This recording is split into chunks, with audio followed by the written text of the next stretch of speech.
பட்டியலில் பெயர் சேர்க்க விரும்புவோர் 27/3/2026 வரை விண்ணப்பிக்கலாம் என்று தேர்தல் நடத்தை விதிமுறை அமலுக்கு வந்தது முதல் இதுவரை மொத்தம் 19,60,403 ரூபாய் மதிப்பிலான பணம் மற்றும் பொருட்கள் பறிமுதல் செய்யப்பட்டுள்ளதாக மாவட்ட ஆட்சியரும் தேர்தல் நடத்தும் அலுவலருமான சுகுமார் தெரிவித்துள்ளார்.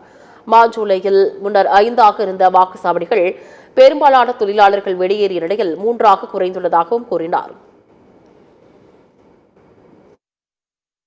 ஸோ யார் எக்ஸாக்டாக அங்கே இருக்காங்க, யார் கீழே வந்து இருக்காங்க, வீடு எங்கே இருக்காங்கன்னு தரவாக அனலைஸ் பண்ணிட்டு இருக்கோம். யாரையும் வந்து விடுபட மாட்டோம். ஏன்னா ஆல்ரெடி 79 பேர் அவங்க இருக்கவங்களே செக் பண்ணி இருந்தோம்.